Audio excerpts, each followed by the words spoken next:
Hi, Jonathan Pickup.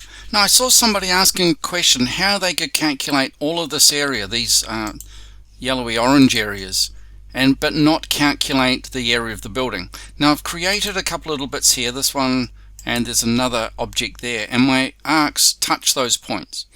Now that means that I can use my paint pot here, my inner boundary polygon mode, click there and fill that area in.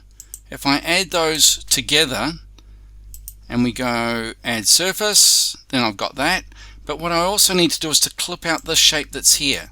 So select those two, clip surface. That gives me the area I need.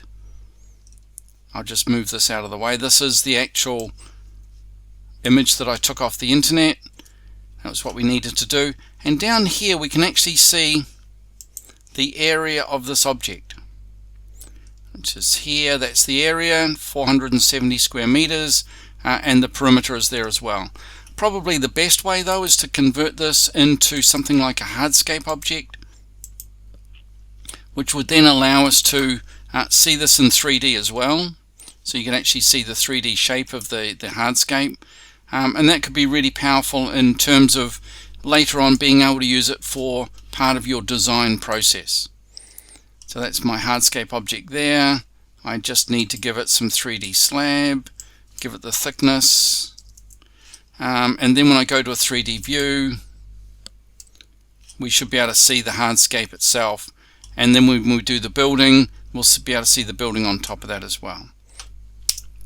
That would be my way of doing it, but also I'd encourage the use of a report that actually looked for this hardscape object, particularly look at this hardscape object on a class, and we'll change this class to site hardscape component, and we'll put it on main joint. We'll put it on there. That'll should change the texture and get rid of that decorative texture that was on there, and then we can create a report quickly that would then be able to count that area, and then if you change it then it would be really quick to generate that into a report. But you could also use it to assign cost to it.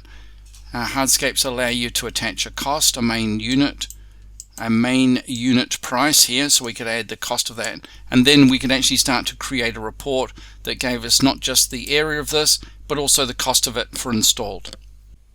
I've done some more work on it, and you can see what I've done now is I've created this into a hardscape object. If I select that, you can see it is a hardscape. There it is there, so you can see it's a hardscape. I can put the thickness, and I've also created a report. This is a standard report from Vectorworks. But the cool thing is that if I choose to increase the size of this, or if I make another hardscape object, that's my hardscape there, I'm going to start with my rectangle.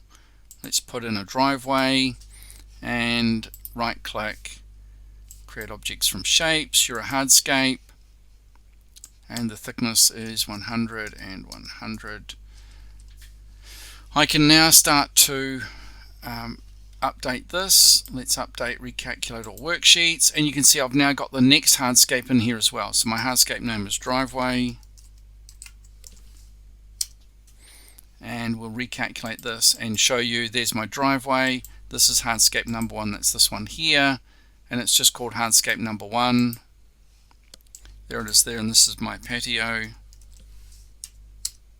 And when I recalculate my worksheet, it'll turn up as patio. So now I can see the cost of each one, I can see the area of each one, I can see how much each one cost to put in place. So this was my other one here, my unit price. Let's make it £20. And when I recalculate my worksheet, there's my total cost, £24,000. Now I just used the UK one, could be dollars, but it just gives you the idea that this is a really powerful technique and that you can really do a lot with it. So that would be my suggestion, is to use hardscapes if you need to have solid objects, but also if you put the buildings in as well, then now we can start to visualize it. If we put in a heliodon, I'm going to put in a heliodon here, I'm going to put this in, and we can now start to see there's the heliodon, there's the shadows from the building. So we can now start to do solar calculations or solar analysis and see what parts of the building are going to be hidden in the day. Is that what you want?